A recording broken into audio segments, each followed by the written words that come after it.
Bonjour et bienvenue dans la chaîne Mathématiques Sciences. Aujourd'hui, je vais présenter et expliquer une nouvelle vidéo qui est une vidéo dans laquelle nous allons voir comment on peut multiplier des nombres relatifs.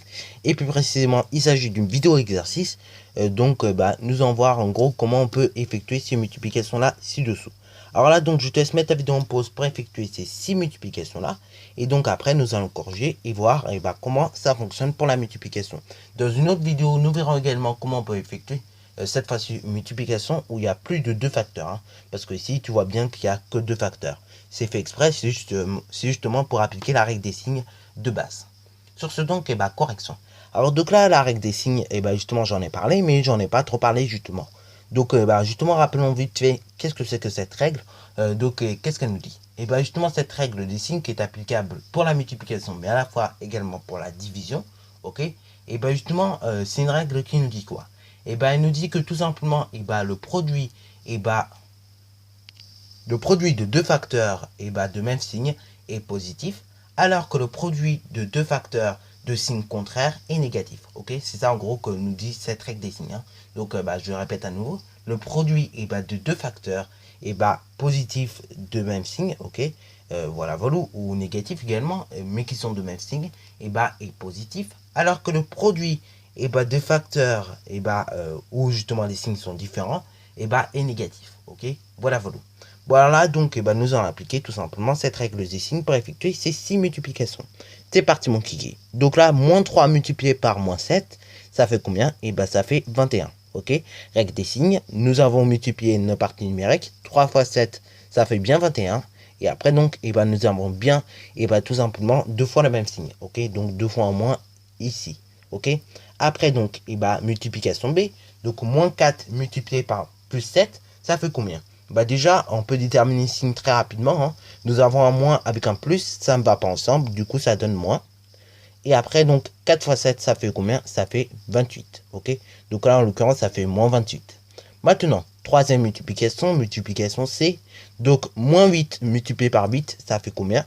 On peut déjà déterminer le signe très rapidement. Nous avons un moins, et là, ici, normalement, on dû être présent un plus, mais nous ne sommes pas obligés de le mettre pour la multiplication, ok? Donc, dans ce cas-là, on sait qu'ici, c'est positif quand même. Donc là, un moins et un plus qui aurait dû être là, mais qui n'est pas forcément obligé d'être là. Du coup, ça donne un moins, ok? Et donc là, après, il reste plus qu'à multiplier les parties numériques. 8 fois 8, 64, ok? Donc là, ça fait moins 64. Et bon, là également, ce produit-là, si on avait à l'écrire autrement, on l'écrirait de cette manière-là, c'est-à-dire donc de la manière suivante, c'est moins 8 au carré. Et bien évidemment, c'est pas moins 8 tout au carré, c'est moins 8 au carré comme ci-dessous, ok? Si tu écris cette fois-ci-là, donc, parenthèse, moins 8, et après que tu mets le tout au carré, là, ça donnera un résultat complètement différent, ça donnera 64, ok? Et 64, c'est le produit de 8 fois 8, ok? Voilà. Donc là, ça fait un petit rappel sur justement nos carrés, ok? Donc ce que nous avions vu il y a à peu près moins d'un mois. Bon, alors là, donc opération D maintenant, 17 multiplié par moins 5, là, nous avons un plus et un moins, ça donne moins. Et après, donc, on multiplie les parties numériques, 17 fois 5, et ça se fait très rapidement, ça fait 85. Donc là, en l'occurrence, ça fait moins 85 ici. Maintenant, opération E, moins 115 multiplié par moins 5, ça fait combien? Ça fait tout simplement plus 575, ok? Voilà. Encore une fois, on se pose la question suivante, c'est tout simplement, 15 multiplié par 5, ça fait bien 75, ok? Et là, du coup, 1 multiplié par 5, ça fait bien 5, ok? Donc, du coup, ça fait bien en tout 575, ok? Voilà. Donc, c'est pour ça qu'on a trouvé aussi vite le résultat. Bon, maintenant, dernière opération que je pense il ne va pas trop poser de difficulté, c'est 5 multiplié par 25. Combien ça fait? Là, ça fait tout simplement 125, ok? Et là, il n'y a pas trop à s'embêter avec les moins, les plus. Bon, bref, en tout cas, on se casse pas la tête ici. Voilà.